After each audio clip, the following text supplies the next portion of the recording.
Hello बच्चों, ratio की last class में हमने एग्जामिनेशन के कुछ क्वेश्चंस किए थे। आज भी हम लोग पास्ट एग्ज़ाम के कुछ क्वेश्चंस करेंगे। सबसे पहले बच्चों, ओल्ड सिलेबस का मई 2019 ओल्ड सिलेबस का क्वेश्चन है जो एग्ज़ाम में आपका 8 मार्क्स का आया था बच्चों। क्वेश्चन नंबर 3 का बी पार्ट, क्वेश्चन 3 का बी पार्ट जो मई 19 ओल्ड एग्जामिनेशन में आया था। इस क्वेश्चन में बच्चों देखें आपको क्या क्या दे रखा है। करंट रेशो गिवन है, कैश एंड बैंक बैलेंस, जो कैश है वो 15% है टोटल करंट एसेट्स का। डेटर टर्नओवर रेशो है, स्टॉक टर्नओवर रेशो है, क्रेडिटर्स टर्नओवर रेशो है। अच्छा बच्चों, साफ साफ लिखा है कि स्टॉक टर्नओवर रेशो और क्रेडिटर्स टर्नओवर रेशो दोनों COGS के बेस पे निकाले गए हैं। जीपी है बच्चों आपका 20%, कैपिटल गियरिंग दे रखा है 0.6, डेप्रीशिएशन दे रखा है बच्चों 15% ऑन WDV और नेट फिक्स्ड एसेट जो है बच्चों वो हैं आपके 20% ऑफ टोटल एसेट। इसके बाद में बच्चों आपको बैलेंस शीट दे रखी है और आपको बोला गया है कि आपको इस बैलेंस शीट को कंप्लीट करना है। बैलेंस शीट में क्या क्या इन्फॉर्मेशन गिवन है बच्चों वो मैं लिख देता हूँ यहाँ पर। मैंने बनाई बैलेंस शीट, आपको गिवन है बच्चों यहाँ पर शेयर कैपिटल गिवन है 25 लाख, रिजर्व एंड सरप्लस आपको निकालने हैं, 12% के लॉन्ग टर्म डेट हैं वो भी आपको कंप्यूट करने हैं। करंट लाइबिलिटी में बच्चों आपके पास में एक तो क्रेडिटर्स हैं और इसी के अंदर एक दे रखा है आपको प्रोविजंस एंड आउटस्टैंडिंग एक्सपेंडिचर, जिनका अमाउंट बच्चों गिवन है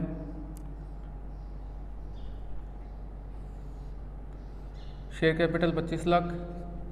जो ये दोनों अमाउंट है ना, creditor and provision for expenditure, ये दोनों का अमाउंट गिवन है बच्चों 68,50,000। तो मुझे इसमें निकालना क्या क्या है, मुझे एक तो रिजर्व एंड सरप्लस का बैलेंस निकालना है, एक लॉन्ग टर्म डेट निकालने हैं, करंट लाइबिलिटी के अंदर क्रेडिटर का अमाउंट निकालना है और प्रोविजन एंड एक्सपेंडिचर का अमाउंट निकालना है।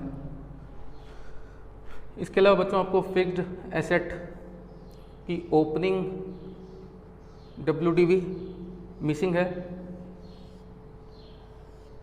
और इसमें से बच्चों इसने लेस कर रखा है बच्चों क्या चीज़, डेप्रीशिएशन। वो लेस करने के बाद नेट अमाउंट बाहर आएगा जिसका अमाउंट भी मिसिंग है। इसके अलावा करंट एसेट में आपको दे रखा है स्टॉक, डेटर्स एंड कैश, तीनों का अमाउंट मिसिंग है और नेट अमाउंट भी गिवन नहीं है। क्वेश्चन ये आपको बच्चों एग्ज़ाम में 8 मार्क्स का आ रखा है और इसे आप सॉल्व करना स्टार्ट करते हैं। सबसे पहले देखें हमारे पास में अमाउंट गिवन है बच्चों, एक तो करंट लाइबिलिटी आपको टोटल पता है। अगर आपको करंट लाइबिलिटी का टोटल पता है तो बच्चों हम फटाफट करंट एसेट्स का भी टोटल निकाल सकते हैं। कैसे निकाल सकते हैं, आपको क्वेश्चन में करंट रेशो गिवन है तो फटाफट एक काम करें, करंट रेशो को यूज़ करें और करंट एसेट्स का अमाउंट निकालें। तो वर्किंग नोट 1, करंट रेशो आपको गिवन है बच्चों 1.6। करंट रेशो का मतलब होता है बच्चों current assets divide by current liability, जिसका अमाउंट है 1.6। क्लियर। करंट एसेट्स हमें पता नहीं है, निकालने हैं। करंट लाइबिलिटी का अमाउंट आपको पता है, ये ऊपर ले जाके मल्टीप्लाई कर दें 1.6 से। सबसे पहले करें मल्टीप्लाई और सबसे पहले क्या निकालें बच्चों, करंट लाइबिलिटी का टोटल निकालें। तो ये करंट एसेट टोटल निकालें 1.6 मल्टीप्लाई बाय 68,50,000 से मल्टीप्लाई कर दें। ये निकल के आता है बच्चों तुम्हारे पास में टोटल करंट एसेट्स ये हैं 10,96,4 टाइम 0। क्लियर। तो 1,09,60,000 का टोटल करंट एसेट्स निकल के आ गया बच्चों आपके पास में। तो ये टोटल मैं बाहर लिख देता हूँ, कितना है 1,09,60,000 का। क्लियर है बच्चों। आगे इसमें क्वेश्चन में देखो ऊपर दे रखा है कि जो कैश का बैलेंस है वो है 15% ऑफ करंट एसेट्स। तो कैश निकालिए इस अमाउंट का 10,964 टाइम 0 का आप 15% निकालेंगे बच्चों, ये निकल के आएगा कैश का बैलेंस, ये आता है 16,44,000। तो मैंने लिखा कैश में 16,44,000। हमारे पास में करंट एसेट्स आ चुके हैं बच्चों, टोटल पता है करंट एसेट्स का, कैश आ चुका है, स्टॉक एंड डेटर निकालना है। और फटाफट एक काम करें कि आपको क्वेश्चन में एक लाइन दे रखी है कि जो हमारे फिक्स्ड एसेट्स हैं, क्वेश्चन में लिखा है कि जो हमारे फिक्स्ड एसेट्स हैं वो टोटल एसेट का 20% है। फिक्स्ड एसेट्स कितने हैं बच्चों? टोटल एसेट्स के 20%। क्लियर? अब देखो एक बात बताइए,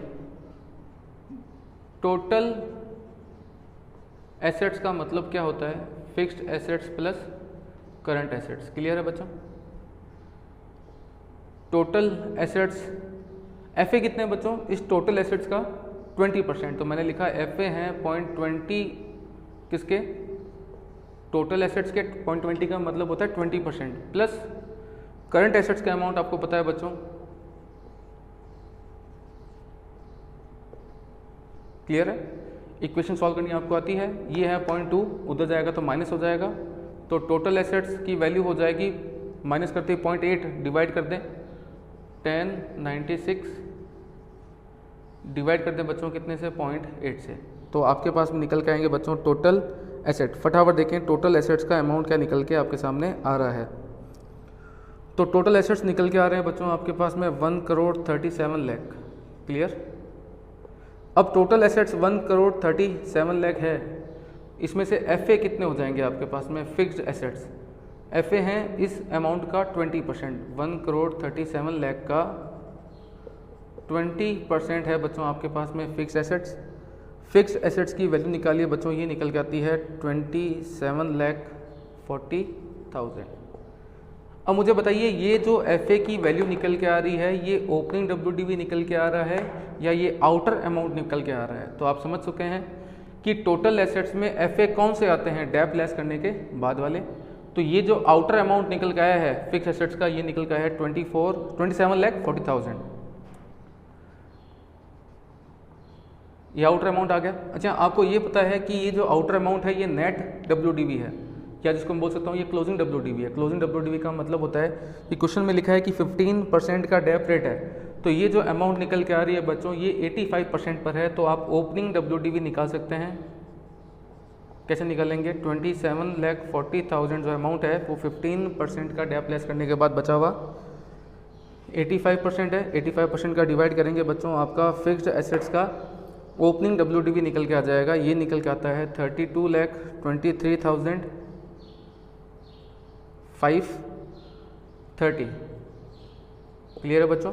तो ओपनिंग WDV हमारे पास में आ चुका है, क्लोजिंग WDV आपको पता है, तो डिफरेंस अमाउंट बच्चों किस चीज़ का आ जाएगा? आपका डेप्रीशिएशन का। क्लियर है बच्चों? फिक्स्ड एसेट्स का अमाउंट निकालने के बाद बच्चों हमारा नेक्स्ट टारगेट जो रहेगा वो स्टॉक और डेटर की वैल्यू निकालना। क्लियर है? मुझे एक बात पता है कि कैश का अमाउंट आपको पता है, टोटल करंट एसेट्स आपको पता है। अगर टोटल करंट एसेट्स में से कैश का अमाउंट हटा देंगे तो जो डिफरेंस अमाउंट निकल के आएगा वो स्टॉक और डेटर का टोटल अमाउंट होगा, ये आपको पता है। लेकिन क्वेश्चन में सॉल्व करने के लिए क्वेश्चन में आप देखेंगे तो आपको दे रखा है कि डेटर टर्नओवर रेशो है 12 टाइम्स। क्लियर? और सेकंड आपको दे रखा है कि स्टॉक टर्नओवर रेशो है बच्चों आपका 16 टाइम्स। अब एक बात मुझे यहाँ पर थोड़ा सा देखना पड़ेगा कि कहीं क्वेश्चन में सेल दे रखा है, सेल्स निकालने का ना तो अमाउंट दे रखा है, ना कोई ऐसा तरीका मेरे पास अवेलेबल है जिससे बच्चों मैं क्या निकाल सकूँ? सेल्स निकाल सकूँ। क्वेश्चन में GP रेट 20% दे रखा है, लेकिन अगर GP का अमाउंट भी गिवन होता तो मैं उस GP के अमाउंट में 20% का डिवाइड करके सेल्स का अमाउंट निकाल सकता था, लेकिन ऐसा भी पॉसिबल क्वेश्चन में नहीं है। तो काफ़ी उलझा हुआ क्वेश्चन है बच्चों ये वाला। तो इसको सॉल्व करने के लिए मैं आपको सबसे पहले एक बात बताता हूँ, समझना मेरी बात।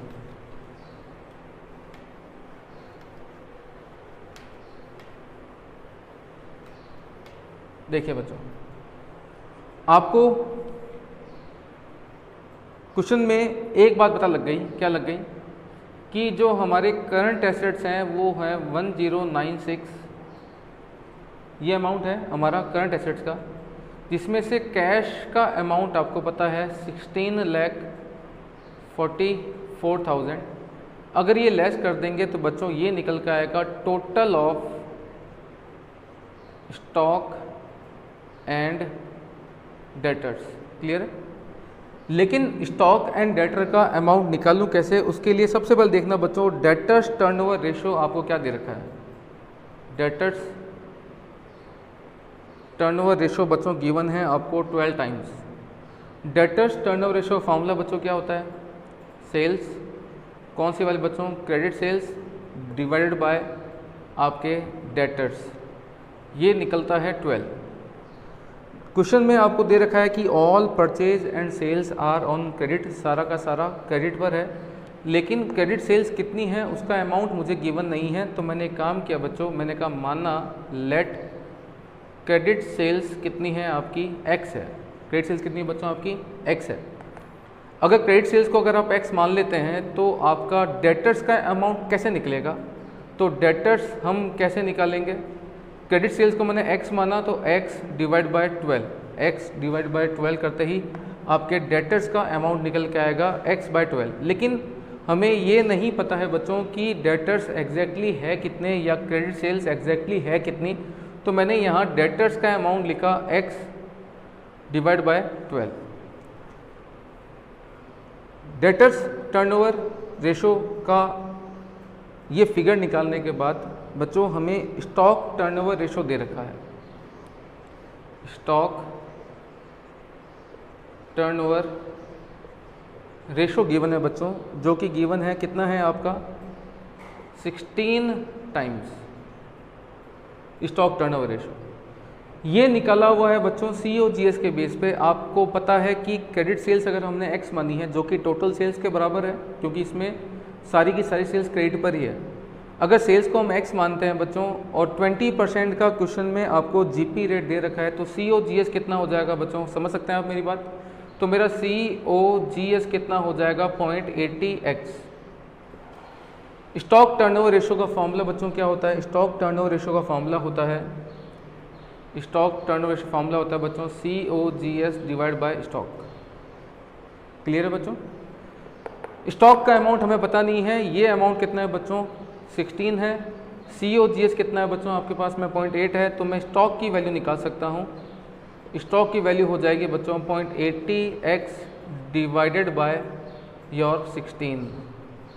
तो ये वैल्यू निकल के आ रही है बच्चों किस चीज़ की, स्टॉक की वैल्यू। ठीक है, स्टॉक की वैल्यू अगर मैं निकालना चाहूँ तो मैं ये बोल सकता हूँ कि 0.05x निकल के आएगा, 0.05x। क्लियर है बच्चों? तो 0.05x निकल के आ रही है बच्चों किसकी वैल्यू, आपके स्टॉक की वैल्यू। 0.05x का दूसरा मतलब आपको अगर पता है थोड़ा बहुत मैथमेटिक्स में, 0.05x का दूसरा मतलब होता है x बाय 20। तो स्टॉक की वैल्यू जो है वो निकल के आ रही है बच्चों x बाय 20 और डेटर्स की वैल्यू निकल के आ रही है बच्चों x बाय 12। और इन दोनों का कंबाइन फिगर यहाँ से आपको पता लग जाएगा। तो पहले देखिए बताइए कि कैश की वैल्यू लेस करने के बाद में स्टॉक एंड डेटर की कंबाइन वैल्यू क्या निकल के आती है बच्चों, ये आती है बच्चों आपके पास में 93,16,000। क्लियर है?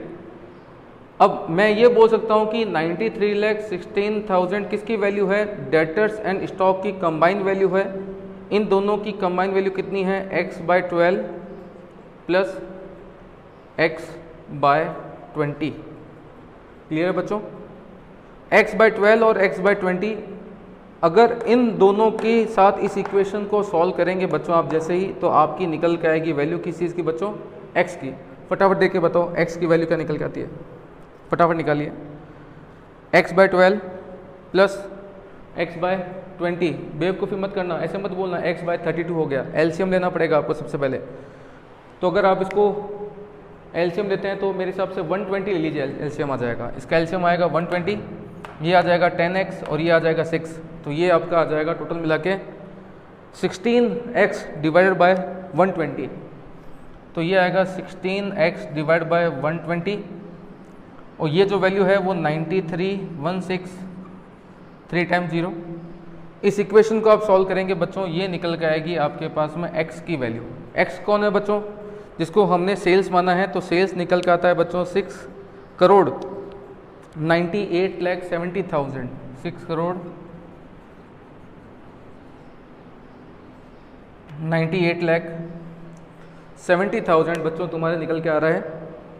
एक्स की वैल्यू, एक्स कौन है आपके पास में? सेल्स। क्लियर? अब सेल्स का फिगर आपको पता है, जीपी आपको पता है, सेल्स में से जीपी लेस करेंगे बच्चों क्या निकल के आ जाएगा आपके पास में? सीओजीएस। उससे आप निकाल सकते हैं स्टॉक।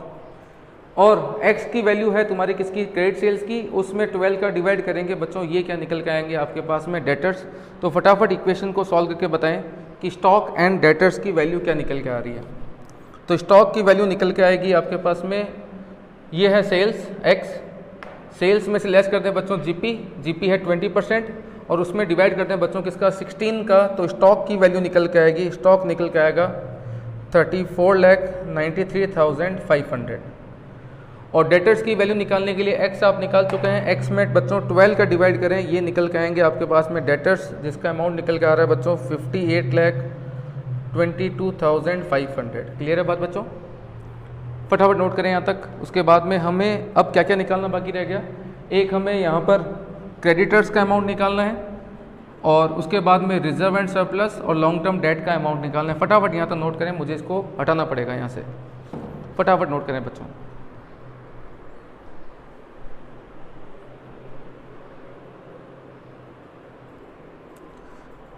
बच्चों क्वेश्चन में क्रेडिटर्स का अमाउंट क्या दे रखा है, ढंग से देखें। क्रेडिटर्स के लिए बोला गया है कि क्रेडिटर टर्नओवर रेशो सीओजीएस के बेस पे दे रखे हैं आपको बच्चों 10 टाइम्स। तो हमारा सीओजीएस निकालें। सीओजीएस का मतलब था सेल्स माइनस जीपी। सेल्स आपको पता है बच्चों, जीपी आपको पता है, सेल्स में से जीपी लेस करते हैं और उसके बाद डिवाइड करते हैं बच्चों हम किस चीज़ का? क्रेडिटर्स का। तो ये फिगर है एग्जैक्टली 10 के बराबर। तो क्रेडिटर निकालने के लिए सेल्स माइनस जीपी निकाल के, जिसको हम बोलते हैं सीओजीएस, सीओजीएस निकाल के बच्चों 10 का डिवाइड करें, ये निकल के आएंगे आपके पास में क्रेडिटर्स। और क्रेडिटर्स का बच्चों बैलेंस निकल के आ रहा है आपके पास में 55,89,600। तो 55,89,600 बच्चों निकल के आया बैलेंस तुम्हारा किसका? क्रेडिटर्स का 55,89,600।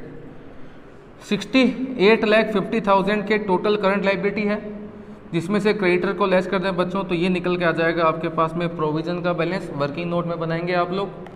और इसके बाद में बच्चों हमारे पास में reserve and long term debt निकालना बाकी रह गया। आइए बच्चों सबसे पहले हम निकालते हैं रिजर्व एंड, पहले रिजर्व का बैलेंस निकाल लेते हैं। Reserve and long term liability का बैलेंस निकालते हैं। देखो मेरी बात समझना,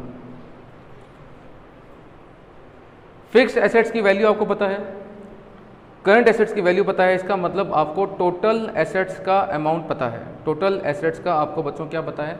अमाउंट पता है। टोटल एसेट्स देख के बताइए बच्चों ये कितने हैं? टोटल एसेट्स का अमाउंट कितना है? ये था 1,37 लाख। 1,37 लाख ये टोटल वैल्यू है बच्चों किसकी? टोटल एसेट्स की। जितने टोटल एसेट्स हमारे पास में होते हैं बच्चों, उतनी ही हमारी क्या होती है? टोटल लायबिलिटी होती है। टोटल एसेट्स के बराबर टोटल लायबिलिटी होती है। तो एक काम कर लें, टोटल लायबिलिटी है 1,37 लाख की। इस टोटल लायबिलिटी में से बच्चों आप लेस कर दें, शेयर का वैल्यू आपको पता है, शेयर है 25 लाख के। और बच्चों आपको करंट लायबिलिटी का अमाउंट पता है जो है 68,50,000। इसको लेस कर दें बच्चों, ये जो कंबाइन वैल्यू निकल के आएगी, ये जो बच्चों आपकी कंबाइन वैल्यू निकल के आएगी, ये कंबाइन वैल्यू निकल के आएगी बच्चों किस चीज़ की? आपकी reserve and surplus plus 12% long term debt की कंबाइन अमाउंट निकल के आएगा। तो रिजर्व एंड सरप्लस और reserve and surplus plus 12% long term debt का कंबाइन अमाउंट देख के बताइए क्या निकल के आता है बच्चों? ये निकल के आता है आपके पास में 43,50,000। क्लियर है? इसको नोट करें फटाफट, उसके बाद में बात करते हैं बच्चों और आगे की। यहाँ तक सॉल्व करने के बाद बच्चों लास्ट जो हमें डिजिट निकालना है वो निकालना है रिजर्व एंड सरप्लस का और आपके लॉन्ग टर्म डेट का। रिजर्व एंड सरप्लस और लॉन्ग टर्म डेट का अमाउंट निकालना है। सबसे पहले मुझे एक फॉर्मूला क्वेश्चन में दे रखा है जिसका नाम दे रखा है कैपिटल गियरिंग रेशो। क्लियर है बच्चों? कैपिटल गियरिंग रेशो का मतलब क्या होता है, मैंने आपको फर्स्ट सेकंड वीडियोस में बताया था कि हमारे पास कुछ कैपिटल ऐसी होती है जिस पे हमें फिक्स्ड ऑब्लिगेशन पे करना पड़ता है, और एक कैपिटल हमारी वो होती है जिस पे जो हमारी कॉस्ट होती है वो वेरिएबल होती है। Fix rate capital divide by variable rate capital. Fix rate capital में बच्चों वैसे क्या क्या आता है, आपको पता है कि प्रेफरेंस शेयर पे जो ऑब्लिगेशन होती है वो फिक्स होती है, डेट पे जो ऑब्लिगेशन होती है बच्चों वो फिक्स होती है। प्रेफरेंस शेयर क्वेश्चन में नहीं है, तो इस क्वेश्चन में हमारे पास फिक्स रेट में क्या आएगा, लॉन्ग टर्म डेट। वेरिएबल में क्या क्या आएगा, equity share capital plus reserve and surplus. Clear है बात बच्चों? इसकी वैल्यू गिवन है बच्चों, क्वेश्चन में आपको 0.6 दे रखा है। क्लियर है? लॉन्ग टर्म डेट कितने हैं, ये जो वैल्यू है ना बच्चों ये किसकी है, ये रिजर्व एंड सरप्लस और लॉन्ग टर्म डेट दोनों की कंबाइंड वैल्यू है। इसमें से डेट की वैल्यू कैसे निकालेंगे, डेट की वैल्यू निकालने के लिए मुझे काम करना पड़ेगा, 43,50,000 में से मुझे रिजर्व एंड सरप्लस लेस करने पड़ेंगे, तो डेट की वैल्यू निकल के आएगी। 43,50,000 में से किसकी वैल्यू लेस करेंगे बच्चों, रिजर्व एंड सरप्लस की, तो ये वैल्यू निकल के आ जाएगी बच्चों इस क्वेश्चन के हिसाब से तुम्हारी लॉन्ग टर्म डेट की, divide by equity share capital. Equity share capital बच्चों क्वेश्चन में गिवन है 25 लाख के, प्लस रिजर्व एंड सरप्लस की वैल्यू आपको पता नहीं है, और ये एग्जैक्ट निकल के आता है बच्चों 0.6। क्लियर है? अब एक काम कर लें, रिजर्व एंड सरप्लस को ऊपर भी वैल्यू निकालनी है नीचे भी निकालनी है, इसकी वैल्यू का आप x मान लें। क्या मान लें, x। 43,50,000 minus x divide by 25 lakh plus x and debt should be equal to 0.6। तो ये फिगर ऊपर ले जाएं, ये ऊपर फिगर ऊपर लेके जाएंगे, ये आएगा बच्चों 43,50,000 माइनस x इक्वल टू ऊपर ले जाएं मल्टीप्लाई कर दें 15 लाख प्लस 0.6x। क्लियर है बच्चों?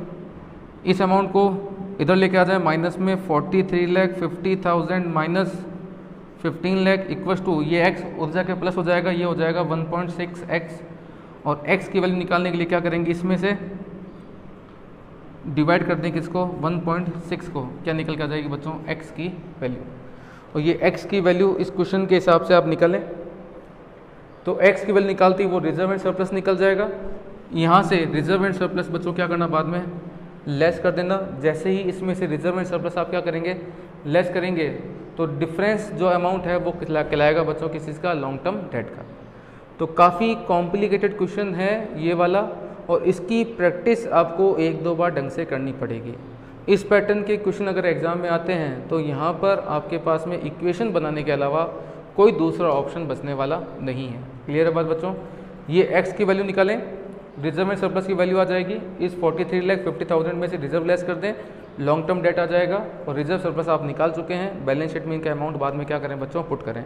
और वर्किंग नोट में आगे पूरा का पूरा इसको क्लियरली लिखना बहुत ज़रूरी है। तो ये क्वेश्चन तुम्हारा पूरा होता है बच्चों, इसको फटाफट नोट करें। इसके बाद में बात करते हैं नेक्स्ट क्वेश्चन की जो आपके एग्जाम में आ रखा है।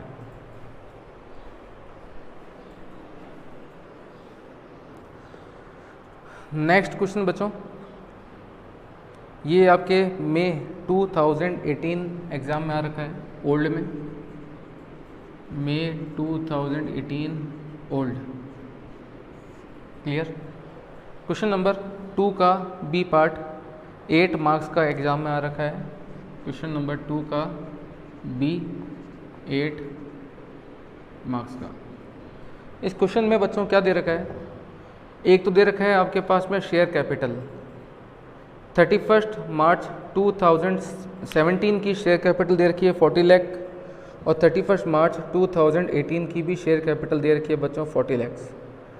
रिजर्व एंड सरप्लस पहले 20 लाख हुआ करते थे, और इस साल रिजर्व एंड सरप्लस का अमाउंट है 25 लाख। इसका मतलब ये हो गया कि इस साल आपको 5 लाख रुपए का नेट प्रॉफिट हुआ है।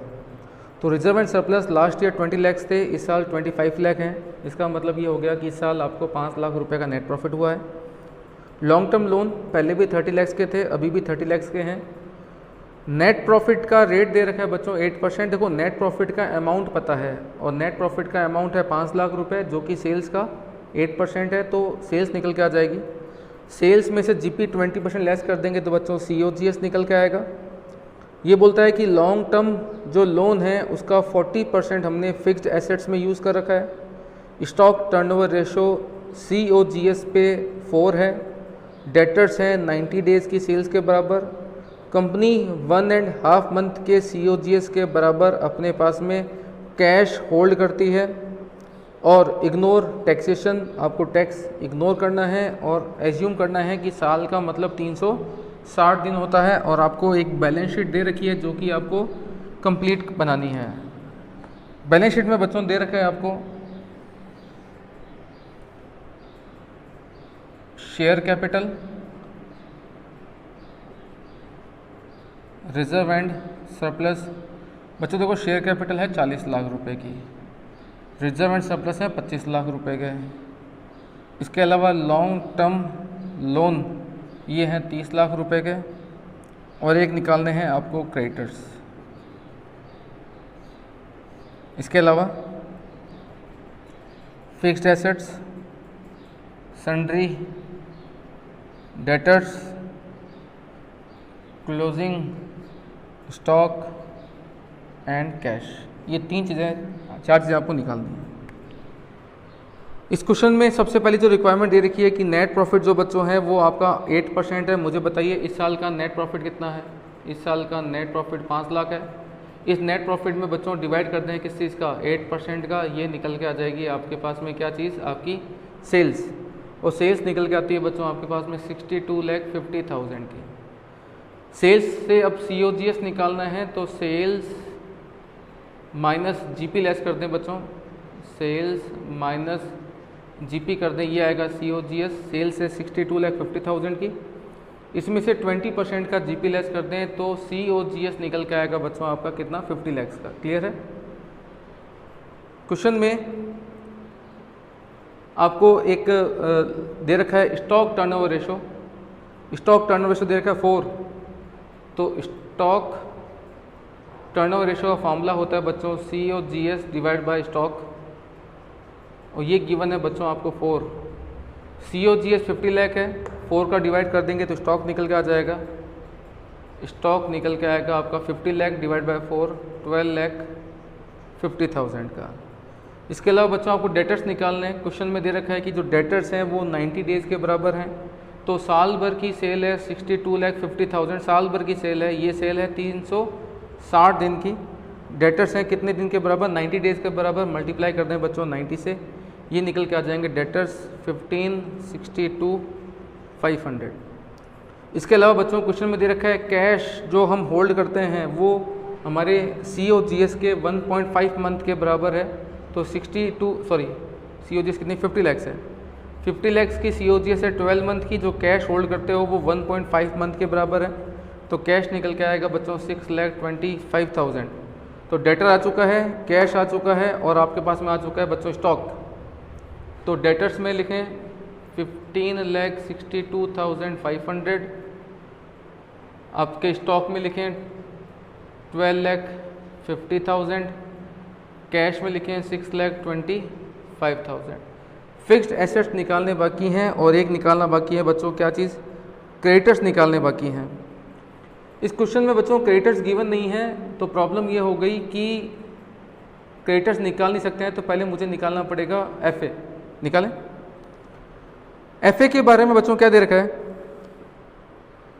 ये बोलता है कि लॉन्ग टर्म जो लोन है, जो लॉन्ग टर्म लोन है has been used to finance 40% of the fixed assets. ये बोलता है कि जो लॉन्ग टर्म आपके डेट हैं वो क्या बोलता है कि 40% ऑफ FA के बराबर है। लॉन्ग टर्म डेट हैं 40% किसके, FA के बराबर हैं। क्लियर। लॉन्ग टर्म डेट का अमाउंट बच्चों 30 लाख रुपए है। 40% का डिवाइड कर दें तो ये निकल के आ जाएंगे आपके पास में फिक्स्ड एसेट्स। इसका अमाउंट देखिए बच्चों फटाफट कितना निकल के आता है फिक्स्ड एसेट्स का। तो फिक्स एसेट्स निकल के आते हैं तुम्हारे पास में 75 लाख के। तो 75 लाख मैंने एफए में लिखे और क्रेडिटर्स निकल के आएंगे बच्चों आपके पास में बैलेंसिंग फिगर से। दोबारा इस पॉइंट को समझना, ये बोलता है कि क्वेश्चन में देखो क्या दे रखा है, ढंग से पढ़े लाइन। क्वेश्चन में दे रखा है कि long term loan has been use to finance 40% of FA. मतलब कि लॉन्ग टर्म जो डेट है वो फिक्स्ड एसेट्स के 40% के बराबर हैं। जो लॉन्ग टर्म डेट है वो फिक्स्ड एसेट्स के 40% के बराबर हैं। तो long term debt fixed assets के 40% के बराबर हैं, तो फिक्स्ड एसेट्स निकल के आगे 75 लाख के और क्रेडिटर्स निकल के आ जाएंगे बच्चों तुम्हारे पास में बैलेंसिंग फिगर के। इसे फटाफट नोट करें, फिर बढ़ते हैं हम आगे।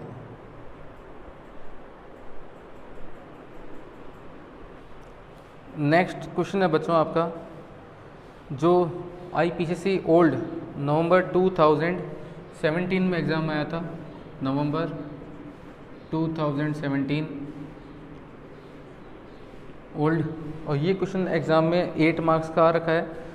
क्वेश्चन नंबर 6 का बी पार्ट, क्वेश्चन नंबर 6 का बी पार्ट एग्ज़ाम में आ रखा है बच्चों आपका 8 मार्क्स का। क्वेश्चन में गिवन है कि कैपिटल है 8 लाख रुपीज़ की, क्लोजिंग स्टॉक गिवन है 1,50,000 का, स्टॉक टर्नओवर रेशो है 5, जीपी है 20%, नेट प्रॉफिट सेल्स का है 16% और नेट प्रॉफिट कैपिटल का है 25%। और कैपिटल दे रखी है बच्चों कितनी आपको 8 लाख रुपीज़ की। आपको करना है ट्रेडिंग P&L अकाउंट, आपको क्या करना है, बनाना है। बैलेंस शीट के लिए नहीं बोला गया है, केवल और केवल आपको ट्रेडिंग एंड P&L अकाउंट के लिए बोला गया है। अच्छा बच्चों, इसमें क्वेश्चन के अंदर आपको नेट प्रॉफिट सेल्स पे भी दे रखा है और नेट प्रॉफिट कैपिटल पे भी दे रखा है। सेल्स हमारे पास अवेलेबल नहीं है लेकिन हमारे पास कैपिटल अवेलेबल है। तो फटाफट एक काम करते हैं कि देखते हैं नेट प्रॉफिट का अमाउंट कितना है। नेट प्रॉफिट गिवन है बच्चों 25% ऑफ कैपिटल। तो 25% ऑफ कैपिटल निकालना है। कैपिटल बच्चों गिवन है 8 लाख, 8 लाख का 25% निकालें, ये निकल के आता है 2 लाख रुपए। किसका अमाउंट निकल के आ गया बच्चों, नेट प्रॉफिट का। तो नेट प्रॉफिट कैपिटल का था 25%। साथ में ही क्वेश्चन में दे रखा है कि जो नेट प्रॉफिट है वो सेल्स का 16% है। नेट प्रॉफिट जो है वो 16% है किसका, सेल्स का। तो मैं बोल सकता हूँ कि 16% किसका, सेल्स का। तो नेट प्रॉफिट का अमाउंट 2 लाख, 16% का डिवाइड कर दें बच्चों, ये निकल के आएगा बच्चों आपके पास में सेल्स का अमाउंट। और सेल्स का अमाउंट निकल के आता है बच्चों आपके पास में 12,50,000 का। और थर्ड चीज़ निकालने बच्चों COGS। आपको पता है COGS का मतलब होता है sales minus GP, sales minus GP। Question में देख के बताएं GP की रेट क्या गिवन है। GP क्वेश्चन में गिवन है बच्चों 20%। तो सेल्स है 12,50,000 माइनस 20% का GP लेस कर दें, COGS निकल के आएगा बच्चों आपके पास कितना, 10 लाख का। अब क्वेश्चन में आपको स्टॉक टर्नओवर रेशो दे रखा है, स्टॉक टर्नओवर रेशो। फॉर्मूला होता है बच्चों COGS डिवाइड बाय स्टॉक। कौन सा स्टॉक, क्लोजिंग स्टॉक या एवरेज स्टॉक। तो मैंने आपको बताया था कि अगर ओपनिंग क्लोजिंग के हिंट अवेलेबल हों तो ये एवरेज स्टॉक होता है। ओपनिंग स्टॉक भी पता हो, क्लोजिंग भी पता हो तो ये एवरेज स्टॉक होता है, अदरवाइज ये हमेशा होता है closing stock. Stock turnover ratio बच्चों दे रखा है 5 इक्वल्स टू COGS। COGS आपको पता है बच्चों कितना है, 10। क्वेश्चन में आपको स्टॉक दे रखा है, क्लोजिंग स्टॉक दे रखा है। क्लोजिंग स्टॉक का अमाउंट दे रखा है बच्चों 1,50,000। अगर पुट करेंगे तो 5 नहीं आता है क्योंकि 10 लाख का COGS है, स्टॉक टर्न रेशो 5 है। स्टॉक का अमाउंट क्लोजिंग स्टॉक दे रखा है 150 का, अगर यहाँ पुट करेंगे तो 5 नहीं आता है। इसका मतलब वो जो स्टॉक निकाला गया है वो एवरेज स्टॉक के बेस पे निकाला गया है। तो आपका यहाँ निकल के आएगा बच्चों एवरेज स्टॉक कितना, 2 लाख। एवरेज स्टॉक का मतलब बच्चों क्या होता है, opening plus closing divide by 2। Average stock बच्चों पता है आपको 2 लाख का है, ओपनिंग स्टॉक पता नहीं है। क्लोजिंग स्टॉक का अमाउंट बच्चों तुम्हें क्वेश्चन में दे रखा है 1,50,000 का, डिवाइड बाय 2 कर दें तो 4 में से 1.5 लेस कर दें तो बच्चों आपके पास में ओपनिंग स्टॉक निकल के आएगा 2,50,000 का ओपनिंग स्टॉक निकल के आएगा। क्लियर है? अब हमें इन इंफॉर्मेशन को यूज़ करना है और साथ में कोई और रेशो दे रखा है जो निकालना है, कुछ भी नहीं अवेलेबल। आपको करना है बच्चों केवल ट्रेडिंग एंड P&L अकाउंट बनाना है। ये बनाया मैंने ट्रेडिंग अकाउंट। बाय में आती है बच्चों आपकी सेल्स। देखो सेल्स कितनी है, सेल्स है आपके पास में 12,50,000 की। टू में आता है बच्चों आपके पास में ओपनिंग स्टॉक, टू में आता है बच्चों आपके पास में परचेज, टू में आता है आपके पास में जीपी और बाय में आता है क्लोजिंग स्टॉक। क्लोजिंग स्टॉक बच्चों है 1,50,000 का, ओपनिंग स्टॉक है बच्चों 2,50,000 का, जीपी था आपका 2,50,000 का जीपी था। तो ये परचेज निकल के आएगा बच्चों बैलेंसिंग फिगर से। क्लियर है बच्चों? बाय में जीपी। इधर आता है टू में आपके पास में नेट प्रॉफिट। देखो नेट प्रॉफिट आपको पता है 2 लाख का है, 2.5 लाख का जीपी है, 2 लाख का नेट प्रॉफिट है। तो डिफरेंस बचा हुआ 50,000 किस चीज़ का है, उसे आप बोल सकते हैं इनडायरेक्ट एक्सपेंडिचर, या जिसे आप बोल सकते हैं मिसलेनियस एक्सपेंडिचर। तो मैं यहाँ उसको इनडायरेक्ट एक्सपेंडिचर लिख रहा हूँ। ये आते हैं 50,000 के, ये बन गया आपका प्रॉफिट एंड लॉस अकाउंट। तो काफ़ी सिंपल क्वेश्चन था बच्चों ये वाला, 8 मार्क्स का आपके एग्ज़ाम में आया हुआ क्वेश्चन है। ये हमने यहाँ किया कंप्लीट। अभी हमने पास्ट एग्जामिनेशन के जितने भी क्वेश्चंस हमें ICAI की वेबसाइट पर अवेलेबल थे उसके रेशो के हमने सारे क्वेश्चन सॉल्व कर लिए। अभी भी रेशो की आपकी एक क्लास बाकी रह गई। इस क्लास में हम लोग बात करेंगे return on capital employed, return on investment, return on equity. ये 3 रेशोज़ हैं बच्चों जो मुझे करवाने बाकी हैं, return on capital employed, return on investment, return on equity. इनके लिए 1-2 क्वेश्चंस हैं जो हम लोग बात करेंगे बच्चों नेक्स्ट वीडियो में। और नेक्स्ट वीडियो में ये टॉपिक कंप्लीट करते ही रेशो आपका हो जाएगा पूरा। और रेशो पूरा करने के बाद में बच्चों हम लोग बात करेंगे आपका कॉस्ट ऑफ कैपिटल के चैप्टर के बारे में। तो ये कंप्लीट करते ही हम लोग बात करेंगे कॉस्ट ऑफ कैपिटल के लिए। थैंक यू बच्चों, बाय बाय।